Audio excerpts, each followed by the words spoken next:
जय हिंद दोस्तों, this is Diksha this side and welcome to my channel learn and flourish. तो ये सीकर की स्पेशल वीडियो है हिस्ट्री की। मिगवल हिस्ट्री हमारी चल रही थी और आज हम मिगवल हिस्ट्री का बहुत ही इंपॉर्टेंट टॉपिक पढ़ेंगे, rulers of Delhi sultans. Delhi में जितने भी सुल्तान्स हुए हैं और कैसे जो है कि दिल्ली एक इम्पॉर्टेंट कमर्शियल सेंटर बनती है, वो सारी चीज़ें हम देखेंगे। तो अभी तक हमने मिगवल हिस्ट्री के जो लेक्चर्स लिए उसमें हमने नहीं देखा था कि दिल्ली की कहीं की कैपिटल बन रही है या दिल्ली कोई कमर्शियल इंपॉर्टेंट सेंटर बन रही है। तो अभी ये कैसे होता है, ये 12th सेंचुरी में ये सारी चीज़ें कैसी हुई, ठीक है, कैसे हुई। तो सबसे पहले यहाँ पे देखिए रूलर्स ऑफ दिल्ली। दिल्ली के जो रूलर्स हैं, कौन कौन दिल्ली पे रूल करता है। तो सबसे पहले दिखा रहे हैं राजपूत डायनेस्टीज़। तो सबसे पहले जो रूलिंग डायनेस्टी थी वो राजपूत डायनेस्टी थी। उसके बाद आती हैं अर्ली टर्किश रूलर्स। उसके बाद आते हैं कौन, अर्ली टर्किश रूलर्स। अब यहीं पे होल्ड ऑन करते हैं। और एक चीज़ और देख लीजिए, राजपूत डायनेस्टी में कौन कौन सी डायनेस्टीज़ हैं। तोमारा डायनेस्टीज़ हैं, अच्छे से देखिएगा, अंगपाला, चौहान्स, और चौहान्स में सबसे आखिरी पृथ्वीराज चौहान, ठीक है ना। अब हम चलेंगे। तो दिल्ली को सबसे पहले जो है कि यहाँ मैं इसलिए लेकर आई क्योंकि देखो पूरा चैप्टर एकदम लाइन बाय लाइन नहीं चलेंगे। जो एकदम एग्जाम पर्सपेक्टिव से इंपॉर्टेंट चीज़ें थी वो एनसीईआरटी से मैंने एकदम खोज निकाली है, तो वही मैं पढ़ूंगी, ठीक है ना। तो कह रहे हैं कि दिल्ली को सबसे पहले कैपिटल किसने बनाया। तो Delhi first became the capital of a kingdom under the Tomara Rajputs. मतलब कि दिल्ली को सबसे पहले कैपिटल किसने बनाया, तो तोमारा राजपूत्स ने बनाया। अब इसके आगे देखते हैं, तोमारा राजपूत भाई उनको किसी ने हराया होगा ना। अब ज़िंदगी भर के लिए तो नहीं हो गए कि हाँ दिल्ली राजधानी बना ली अब वहीं बैठे हैं, नहीं ना। तो तोमारा राजपूत को किसने हराया, तो हराया उनको चौहान्स ने, जिनको चहामनास भी कहा जाता है। प्रीवियस वीडियो में हमने पढ़ी थी ये बात। तो दिल्ली को सबसे पहले राजधानी कैपिटल बनाते हैं तोमारा राजपूत, तो तोमारा राजपूत हारे जाते हैं चौहान्स के हाथों में। एक बात यहाँ नोटिस करने वाली ये है कि तोमाराज और चौहान्स जब दिल्ली पे रूल करते हैं तो उस समय दिल्ली एक इम्पॉर्टेंट कमर्शियल सेंटर बन जाता है। मतलब कि व्यवसायिक दृष्टि से एक इम्पॉर्टेंट केंद्र बन जाता है। भैया बहुत पैसा आ रहा है, बहुत व्यापार हो रहे हैं, बहुत से रिच रिच जैन मर्चेंट्स जो है कि इस समय यहाँ पे सिटीज़ में रह रहे हैं। बहुत से मंदिर का कंस्ट्रक्शन हो रहा है। लास्ट लाइन में देखिएगा, बहुत से टेम्पल्स का कंस्ट्रक्शन हो रहा है। इसके अलावा कॉइन्स भी मिंट हुए हैं, कॉइन्स ढलवाए गए हैं। उन कॉइन्स को क्या कह रहे हैं, गहलीवाल कह रहे हैं। क्या कह रहे हैं, मोस्ट इंपॉर्टेंट, गहलीवाल कॉइन्स कह रहे हैं। और लास्ट लाइन में पढ़िए, लिखा है coins minted here called Gahliwal had a wide circulation. मतलब भयंकर रूप से सर्कुलेशन में थे भाई, है ना। तो यहाँ से हमें कुछ 4 अक्षर याद रखने हैं। पहला ये कि दिल्ली को सबसे पहले कैपिटल तोमारा राजपूत ने बनाया। दूसरा ये कि तोमारा राजपूत हारे गए चौहान्स के हाथों। एंड तीसरा ये कि तोमारा और चौहान के समय दिल्ली एक इम्पॉर्टेंट सेंटर बनती है। बहुत से रिच मर्चेंट्स इसमें रहते हैं, बहुत से मंदिर भी कंस्ट्रक्ट कराए जाते हैं। चौथा ये कि कॉइन्स भी मिंट हुए यहाँ पे, जिनको गहलीवाल कह रहे हैं, जो कि वाइड सर्कुलेशन में थे। क्लियर ये बात। अब इसके बाद क्या पढ़ना है हमको कि ये जो दिल्ली सुल्तान्स हम देख रहे हैं कि भाई ये आए और रूल किए, इनके बारे में कैसे पता चल रहा है। कोई हमको बता के जा रहा है, कोई बैठा हुआ है तब से, नहीं भाई। हमको इनके बारे में पता चल रहा है। ऑल कह रहे हैं, although inscriptions, coins and architecture provide lot of information, especially valuable are histories, जिसको तारीख कह रहे हैं और तवारीख कह रहे हैं प्लूरल में। Written in Persian, the language of administration under the Delhi sultans. मतलब कि भाई कि ये दिल्ली सुल्तान्स के बारे में हमें कैसे पता चल रहा है, तो हमें पता चल रहा है तारीख से, तवारीख से। Tarikh is a singular form, tawarikh is a plural form. तवारीख या तारीख क्या है, हिस्ट्रीज़ है। तो और ये हिस्ट्रीज़ या ये तारीख कौन लिखता था, ये तारीख लिखते कौन थे, बड़े ही लर्नेड पीपल लिखते थे। पढ़े लिखे से लोग लिखते थे, हमारे जैसे लोग नहीं लिखते थे, लर्नेड पीपल लिखते थे, ठीक है ना। और ये लिखी किस में गई थी, पर्शियन लैंग्वेज में लिखी गई थी, जिससे पढ़ करके हमको दिल्ली सुल्तान्स के बारे में पता चलता है। और पर्शियन लैंग्वेज का एक यहाँ पे ये भी मोटो है कि एडमिनिस्ट्रेशन, दिल्ली सुल्तान के अंदर एडमिनिस्ट्रेशन में कौन सी भाषा चलती थी, तो भाई पर्शियन चलती थी। उर्दू, हिंदी, अरबी, फारसी पे टिक नहीं लगाना। कौन सी भाषा चलती थी, पर्शियन लैंग्वेज चलती थी दिल्ली सुल्तान्स के समय में, उनकी एडमिनिस्ट्रेशन लैंग्वेज, ठीक है ना। तो दिल्ली सुल्तान्स के बारे में बेसिकली हमको पता चल रहा है तारीख से, तवारीख से, जो कि लर्नेड पीपल, पढ़े लिखे विद्वान जन लिखते थे। हमारे आपके जैसे लोग, हमारे जैसे तो नहीं लिखते थे। आप विद्वान हैं कि नहीं, ये हमको नो कमेंट्स, सॉरी। चलिए खैर, मजाक तो चलता रहता है। अब यहाँ पे क्या ये चित्र में मैं दिखाने की कोशिश कर रही हूँ, पेन चेंज कर लेते हैं। तो इस चित्र में ये दिखाने की ये कोशिश हो रही है कि इंस्क्रिप्ट की जो मैन्यूस्क्रिप्ट है, मैन्यूस्क्रिप्ट हज़ारों मरतबे पढ़ चुके हैं, अभी नहीं देखेंगे कि मैन्यूस्क्रिप्ट क्या होती है। तो ये कैसे मैन्यूस्क्रिप्ट बना रहे हैं, तो सबसे पहले पेपर तैयार कर रहे हैं, प्रिपेयरिंग फॉर पेपर। यहाँ पे क्या कर रहे हैं, राइटिंग कर रहे हैं। यहाँ पे क्या कर रहे हैं, सोना पिघला रहे हैं। ध्यान से देखो, सोना पिघला रहे हैं। तो भाई सोना क्यों पिघला रहे हैं मैन्यूस्क्रिप्ट में, सोने का क्या क्या काम। तो मैन्यूस्क्रिप्ट में सोने का ये काम कि इंपॉर्टेंट चीज़ों को क्या करने के लिए, हाईलाइट करने के लिए। भाई आजकल हम लोग हाईलाइट करने के लिए क्या यूज़ करते हैं, हाईलाइटर। वो लोग क्या यूज़ करते थे, गोल्ड। देख लो भाई, औकात देख लो। तो क्या है कि यहाँ पे हाइलाइटर के लिए गोल्ड हो गया, highlighter as a gold, gold as a highlighter, sorry. और चौथे में क्या कर रहे हैं, ये देखो बाइंडिंग कर रहे हैं। बाइंडिंग भी तो ज़रूरी है बुक की, किताब की, है ना। तो ये थोड़े स्टेप्स थे प्रिपेयरिंग ऑफ मैन्यूस्क्रिप्ट तक के। अब आगे देखेंगे कि ये हमने देखा कि keep the following additional details in mind. The authors of tawarikh, तवारीख के बारे में बात की ना, जिसके बारे में, जिसको पढ़ करके हमको दिल्ली सुल्तान्स के बारे में पता चलता है, जो कि पर्शियन लैंग्वेज में लिखी गई थी, है ना। तो ये जो तवारीख के जो ऑथर्स थे वो स्पेशली कहाँ रहते थे, सिटीज़ में रहते थे, मेनली गैली शहर में रहते थे, और हार्डली एवर इन विलेजेस, कभी कभी विलेजेस में जाते थे। और they often wrote their histories for sultans in the hope of rich reward. मतलब ये लिख क्यों रहे हैं, ये तारीख, ये तवारीख क्यों लिखी जा रही है, तो ये लिखी जा रही है भाई अच्छे अच्छे रुपए पैसे नकद पाने के लिए, रिच रिवॉल्ट के लिए लिखी जा रही है। इसके अलावा these authors advised rulers on the need to preserve an ideal social order based on birthright and gender distinctions. Their ideas were not shared by everybody। मतलब कि भाई ये कुछ ज़्यादा ज्ञानी बन रहे हैं तारीख वाले, तवारीख लिखने वाले, और वो क्या कह रहे हैं राजा से कि भाई आप जो है कि कैसे रूल करें। कह रहे हैं आप आइडियल रूल होना चाहिए, आपका आइडियल रूल कैसा होना चाहिए कि जैसे सदियों सालों से चला आ रहा है, जो कि बर्थ राइट पे बेस है और जेंडर डिस्टिंक्शन पे बेस्ड है। मतलब कि बर्थ राइट पे बेस है, मतलब कि जो अमीर घर में पैदा हुआ उसी को अच्छी अच्छी चीज़ें मिलने का मौका मिलना चाहिए, वही एडमिनिस्ट्रेशन में आएगा, वही सारी चीज़ें करेगा। बेसिकली राजा का बेटा राजा होगा, राजा के रिश्तेदार एडमिनिस्ट्रेशन में होंगे। तो ये बात बर्थ राइट वाली हो गई। जेंडर डिस्टिंक्शन की बात आपको पता है, ये सदियों से ये चीज़ें चली आ रही हैं कि भाई लड़का है तो रूलर ही होगा, लड़की है तो रूलर नहीं होगी। मतलब लड़कियां लड़कों से कम हैं सम टाइम, इस टाइप की कुछ ऐसी की ये थ्योरीज थी। और मतलब कि ये जो हिस्टोरीज, ये तवारीख लिखने वाले जो लर्नेड मैन थे, ये लर्नेड मैन ये ऐसी बातें कर रहे हैं कि भाई राजा कैसे शासन करे। तो आइडियल सोशल ऑर्डर बेस, मतलब आइडियल सोशल ऑर्डर बेस वही स्टीरियोटाइप जो रूढ़िवादी जो चला आ रहा है वो वैसा ही करे। और दो चीज़ों की बात की गई, बर्थ राइट की और जेंडर डिस्क्रिप्शन की। आगे आपको ये अच्छे से समझ में आएगा, इसमें मेंशन है जब 1236 में इल्तुतमिश देखा था ना, कुतुबुद्दीन ऐबक के बाद इल्तुतमिश थे। तो जब इल्तुतमिश की बिटिया क्या नाम था उनका, रजिया जी सुल्तान बनती हैं, ठीक है ना, रजिया बिकेम सुल्तान। तो जो है कि एक क्रॉनिकलर थे, इतिहासकार थे, सॉरी कुछ गिरा, मैं डर गई, सॉरी फॉर द इंटरप्शन। तो ये इतिहासकार थे, इनका क्या नाम था, मिन्हाज ई सिराज। तो मिन्हाज ही सिराज ने क्या कहा कि she was more able and qualified than all her brothers. मतलब ये रजिया सुल्तान अपने भाइयों से ज़्यादा क्वालिफाइड थी और ज़्यादा जो है कि एलिजिबल थी कि उनको सुल्तान बने। लेकिन क्या कह रहे हैं, but he was not comfortable. कौन ही, मिन्हाज ई सिराज कह रहे हैं he was not comfortable at having a queen as ruler. मतलब कि एक क्वीन, एक रानी रूलर नहीं हो सकती, एक लड़की सुल्तान नहीं हो सकती, वो उसमें संतुष्ट नहीं थे।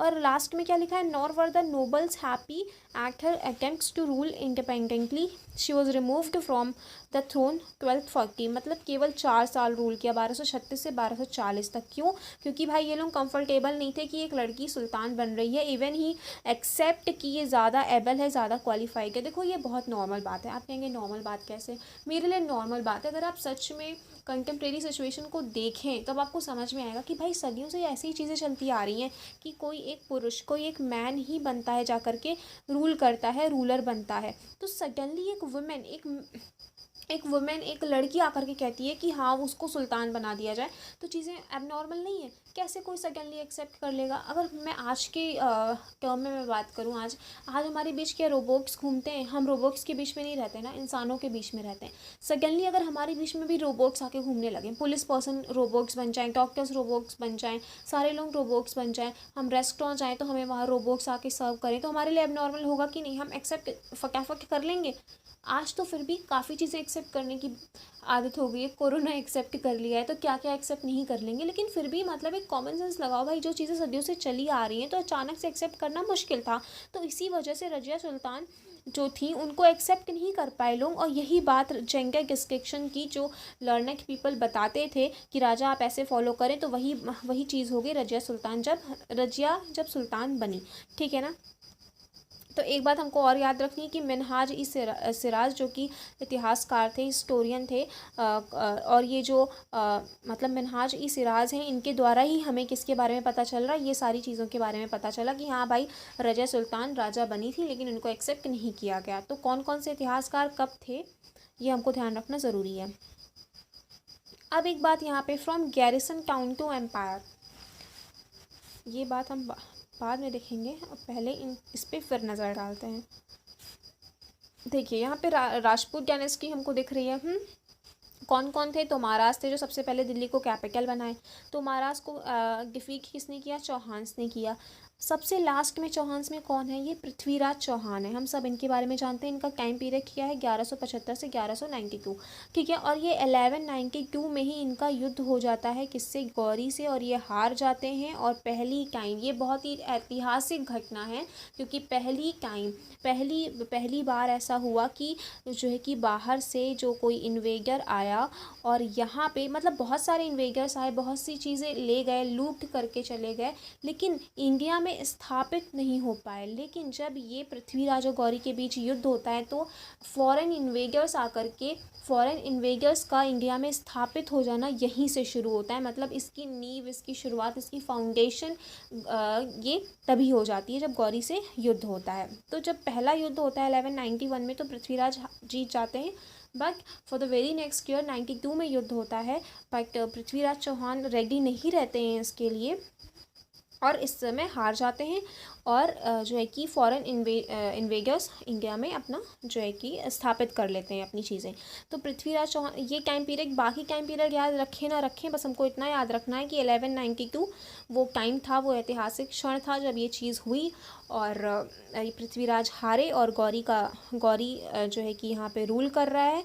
और उसके बाद गौरी के आगे की ही ये जो जितनी हम ये देख रहे हैं तुर्किश रूलर्स, ये उसके आगे के ही लोग हैं। स्लेव्स हैं, स्पेशली कौन है? दास हैं, इसीलिए इसको स्लेव डायनेस्टी भी कहते हैं, जो कि रूल करेंगे। और देखो अब लेकिन सबसे पहली किंगडम बनाने वाला कोई फॉरेन इन्वेडर कौन था? तो वो कुतुबुद्दीन ऐबक थे। गौरी ने उसकी नींव रखी, लेकिन पहली किंगडम किसने बनाई? कुतुबुद्दीन ऐबक ने। इसीलिए हम यहाँ से अर्ली तुर्किश रूलर्स में यहाँ से कुतुबुद्दीन ऐबक से ही हम शुरू कर रहे हैं। ठीक है ना? तो बेसिकली ये कौन सी डायनेस्टी है? ये स्लेव डायनेस्टी है। क्यों? क्योंकि इसमें जितने भी रूलर्स थे सब दास थे, कोई प्रिंस नहीं था, सारे के सारे दास थे, है ना? देखो ज़्यादा हिस्ट्री में नहीं जाएंगे, क्योंकि सीक्रेट के लिए पढ़ना है, फैक्चुअल चीज़ें पढ़नी है जो एनसीईआरटी में 7th की दी हुई हैं, ज़्यादा नहीं पढ़ना है। तो बेसिकली अब इतना ध्यान रखें कि ये स्लेव डायनेस्टी का टाइम पीरियड क्या है? 1206 से 1290। फिर ये स्लेव डायनेस्टी में कौन कौन है? कुतुबुद्दीन ऐबक, इल्तुतमिश, रजिया याद ही रहेंगे, हमने इतना डिस्कशन कर लिया। फिर लास्ट में गियासुद्दीन बलबन। उसके बाद कौन सी डायनेस्टी आती है? खिलजी डायनेस्टी आती है। उसके बाद तुगलक डायनेस्टी आती है। उसके बाद सैयद डायनेस्टी आती है, और उसके बाद सैयद और फिर लोदी डायनेस्टी आती है लास्ट में 1526। तो पूरा टाइम पीरियड क्या है? शुरू से 1206 से 1526, यानी कि slave dynasty to Lodi dynasty क्या टाइम पीरियड है? 1206 से 1526। और ये 1526 के बाद ही ये रूलर्स का ख़त्म हो जाएगा, उसके बाद मुगल्स वगैरह आएंगे। तो फिलहाल आपको ये वाला जो पेज है ये याद होना चाहिए। इसमें याद करने वाला जैसा कुछ है नहीं, एक दफ़े देखेंगे याद हो जाएगा भाई। स्लेव, उसके बाद खिलजी, फिर उसके बाद तुगलक, फिर उसके बाद सैयद, फिर लास्ट में लोदी, बस इतने हैं, है ना? ये एक चीज़ देख लेनी है। और हमें टाइम कौन सा याद रखना है? हमें ये 1192 याद रखना है, एक ये 1206 याद रखना है, और लास्ट में 1526 याद रखना है कि हाँ ये कब तक ये दिल्ली सुल्तान चले? तो 1206 से 1526 तक चले। ठीक है ना? ये चीज़ें हो गई। अब यहाँ पे पढ़ेंगे from garrison town to empire, the expansion of the Khalji saltanat. In the early 13th century, the control of the Delhi sultans rarely went beyond heavily fortified towns occupied by garrisons। अब ये garrisons क्या है, मतलब ये कह रहे हैं कि जब अर्ली स्टार्टिंग में जब ये जो दिल्ली के जो सुल्तान थे, ये जब रूल कर रहे थे, तो ये बहुत बड़ा ये एम्पायर नहीं खड़ा कर पाए, मुश्किल से ये एक गैरिसन में रहते थे। गैरिसन क्या है, एक फोर्टिफाइड टाउन है, मतलब कि एक दीवार लगा करके चारों तरफ से एक एरिया बना लिया कि हाँ हम यहाँ रहेंगे, हमारे सैनिक यहाँ रहेंगे, तो बस इतने एरिया में इनका रूल था, इसी को गैरिसन कह देते थे, ठीक है ना, कह सकते हैं किलेबंदी करके रहना, है ना। और the sultans seldom control the hinterland of the cities and were therefore dependent upon trade, tribute और प्लंडर फॉर सप्लाईज। मतलब कि दो टर्म्स हैं, एक गैरिसन्स हैं, ठीक है, गैरिसन मतलब किलेबंदी करके जहाँ राजा सैनिक रह रहे हैं, ठीक है, और वहीं राजा का, वहीं सुल्तान का कंट्रोल होता था। कब, अर्ली 13th सेंचुरी, एकदम स्टार्टिंग में जब सुल्तान्स वगैरह आए, तो मतलब पूरी सब कॉन्टिनेंट में पूरा विस्तार करना बड़ा मुश्किल है यार। मतलब कि हिंदू रह रहे हैं, मुस्लिम रह रहे हैं, अलग अलग धर्म के लोग रह रहे हैं, अलग अलग भाषाएं हैं, बोलियां हैं, तो सब कॉन्टिनेंट में एक पर्सन का आकर के अधिकार करना और सब यूनिटी बना करके चलना, कंसोलिडेट करना अपनी पूरे एम्पायर को, इट वाज वेरी डिफ़िकल्ट। तो स्टार्टिंग कैसे हुई कि किलेबंदी करके गैरिसन्स बना करके रहते थे, ठीक है ना। और दूसरा टर्म जो हुआ हिंटरलैंड। हिंटरलैंड कहाँ है, मतलब कि मान लो ये पूरा शहर है ना, ये पूरा शहर है और इतने में गैरिसन बना करके रह रहे हैं, तो रेस्ट ऑफ द एरिया जहाँ पे मार्केट है, लोग रह रहे हैं, उसको क्या बोलेंगे, हिंटरलैंड बोलेंगे। तो मतलब कि जो सुल्तान होता था उसका कंट्रोल हिंटरलैंड पे नहीं होता था, बेसिकली गैरिसन पे ही होता था। कभी कभी हुआ कि हिंटरलैंड पे उसका कंट्रोल हुआ हो, है ना। आगे कह रहे हैं controlling garrison towns in distinct Bengal and Sindh from Delhi was extremely difficult. भाई दिल्ली कहाँ है, यहाँ ऊपर इधर बीच में, ऊपर नॉर्थ में दिल्ली इधर है, ठीक है ना, थोड़ा बीच में नीचे आता है। अब यहाँ से दिल्ली से जो है कि बंगाल दूर है, कितना दूर है, बंगाल और सिंध भी दिल्ली से बहुत दूर है। तो मतलब ये कह रहे हैं कि एक गैरिसन दिल्ली में बना करके रहना और फिर वहाँ से बंगाल और सिंध पे कंट्रोल करना, ये बहुत ज़्यादा एक्सट्रीमली डिफ़िकल्ट, बहुत डिफ़िकल्ट था। रेबेलियन वॉर, रेबेलियन जो कि रेबेल करते हैं, विद्रोही हैं, है ना, war, even bad weather could snap fragile communication routes, मतलब कि बीच के विद्रोही, लड़ाइयाँ, ये सारी चीज़ें, इवन ख़राब मौसम, ये सारी चीज़ें ना, ये जो कम्युनिकेशन, जो नाजुक कम्युनिकेशन होता था, इसको तोड़ देती थी। मतलब ये जो सुल्तान थे, बड़ी इनको दिक्कतें आ रही थी दूर दूर सब कॉन्टिनेंट में अपना रूल करने में, ठीक है ना। The state was also challenged by Mongol invaders, very important. ये दिल्ली, ये सुल्तान्स वाले पीरियड में, टाइम पीरियड में ये मंगोल का इन्वेजन हुआ। इस पर कंपैरेटिव स्टडी भी हम करेंगे, नेक्स्ट चैप्टर में करेंगे कि मंगोल इन्वेजन को कैसे दो डिफरेंट रूलर्स ने अपनी डिफरेंट नीतियों से कैसे चैलेंज लिया इसका, ठीक है ना। तो ये जो दिल्ली सुल्तान्स थे वो मंगोल इन्वेजन्स से भी बहुत परेशान थे, जो कि अफ़गानिस्तान से हो रहे थे। And by governors who rebelled at any sign of the sultans weaknesses. इसके अलावा और जो गवर्नर्स थे, जो सुल्तान की किसी वीकनेस का फ़ायदा उठा करके वो रेबेलियन बन गए, विद्रोही बन गए, है ना। तो द सल्तनत बेयरली सर्वाइव्ड दीज चैलेंजेस, मतलब बड़ी मुश्किल से ये सारे जो चैलेंज थे वो सर्वाइव किए जा रहे थे। एक expansion occurred during the reigns of Ghiyasuddin Balban, Alauddin Khilji and Muhammad Tughlaq. अब ये कह रहे हैं एक्सपेंशन मतलब विस्तार करना, एक्सपेंशन मतलब विस्तार करना। तो एक एक्सपेंशन अकर्ड, ये एक्सपेंशन कब हुआ, एक्सपेंशन उन्होंने दिल्ली सल्तनत में अपना विस्तार कब हुआ, लोगों ने अपना रीजन, अपना क्षेत्र कब बढ़ाया, तो किसके शासनकाल में बढ़ा, कौन से सुल्तान ने बढ़ाया, गयासुद्दीन बलबन ने बढ़ाया, खिलजी ने बढ़ाया और तुगलक ने, मोहम्मद तुगलक ने बढ़ाया, ठीक है ना। First set of campaigns along the internal frontier of the saltanat aimed at consolidating the hinterlands of the garrison towns.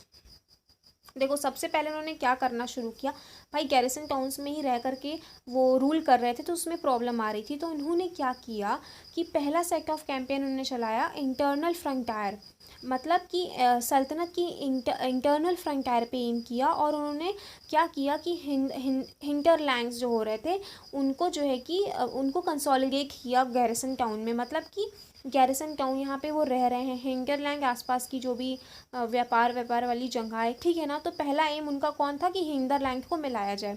During this campaign, अपने इस कैंपेन में जो इन्होंने ये कैंपेन चलाया, फॉरेस्ट को क्लियर किया गया, जंगलों को क्लियर किया गया ऑफ द गंगा यमुना दोआब, गंगा यमुना के दोआब मतलब दो नदियों के बीच के क्षेत्र को क्लियर किया गया। एंड हंटर गैदरर्स एंड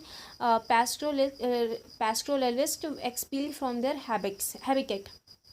और इसमें जो भी हंटर गैदरर्स और ये लोग जंगलों में कौन रहता है, हंटर गैदरर्स वगैरह रहते हैं, तो इन लोगों को वहाँ से फिर भगाना पड़ा, हटाना पड़ा, ठीक है ना। These lands were given to peasants, और इन लैंड्स को क्या किया गया, अब ये लैंड्स खाली कराई गई, ये जंगल जंगल जंगल जंगल जंगल जंगल था, इसको खाली कराया गया, ठीक है। अब ये एकदम साफ़ हो गई, अब ये साफ़ हो गई, अब यहाँ पे इनको किसानों को दे दिया गया और वहाँ पे एग्रीकल्चर एक्टिविटीज़ होने लगी, एग्रीकल्चरल एक्टिविटीज़ होने लगी। New fortress and towns were established to protect trade rules, to protect trade routes and to promote regional trade. और यहाँ पे न्यू फोर्ट्रेस और ज़्यादा जो है कि किले वगैरह बनाए जाने लगे और चीज़ें इस्टेब्लिश की गई ताकि वो उनके जो व्यापार के रास्ते थे उनको सुरक्षित किया जाए और ज़्यादा से ज़्यादा जो है कि व्यापार को बढ़ावा दिया जाए, है ना। तो मतलब कि कहने का मतलब ये है कि पहले ये लोग गैरिसन टाउन्स में ही मतलब छोटे से एरिया में अपना रूल करते थे, फिर इन्होंने अपनी एक्सपेंशन करने का सोचा, अपनी एक्सपेंशन नीति, विस्तारवादी नीति अपनाई। गयासुद्दीन, बलबन, अलाउद्दीन खिलजी, मोहम्मद तुगलक उसके एग्जाम्पल्स हैं, इन्होंने किया। तो उन्होंने पहला कैंपेन चला रहे हैं हम पहला कैंपेन। क्या कैंपेन चलाया, पहला कैंपेन इंटरनल फ्रंटियर पे ही चलाया, ठीक है ना। कैसे कैसे उन्होंने फिर गंगा यमुना दोआब का क्षेत्र क्लियर कराया, फिर वहाँ पे फॉरेस्ट थे, वहाँ पे किसानों को ज़मीन दी और जो है कि एग्रीकल्चर को सपोर्ट किया, उसको प्रमोट किया और फिर और ज़रा किलेबंदी की और किले वगैरह बनाए ताकि मतलब कि उन सबको सुरक्षित रखा जा सके और व्यापार वाले रास्ते को सुरक्षित रखा जा सके, ठीक है ना। सेकेंड एक्सपेंशन क्या किया, तो the second expansion occurred along the external frontier of the Sultanate. Military expeditions into southern India started during the reign of Alauddin Khilji. अब सदर्न इंडिया, अभी तो दिल्ली में ही थे, अब धीरे धीरे ये किधर आ गए, ये सदर्न इंडिया की तरफ आ गए। अलाउद्दीन खिलजी ने अपना सदर्न इंडिया में जो है कि अपना कैंपेन शुरू किया। And culminated the Muhammad Tughlaq in their campaigns. Sultanate armies captured elephants, horses and slaves and carried away precious metals. और इस कैंपेन में क्या किया भाई, इन्होंने जो है कि कैप्चर्ड एलिफेंट्स को कैप्चर कर लिया, हॉर्सेस और इतनी जितनी भी प्रीशियस वगैरह चीज़ें थी उन चीज़ों को क्या किया, कैप्चर किया। कहाँ किया, कब किया, जब वो अपना सेकेंड एक्सपेंशन उन्होंने किया, किधर की तरफ किया, साउथ में किया। कहाँ पे किया, साउथ में किया, ठीक है ना।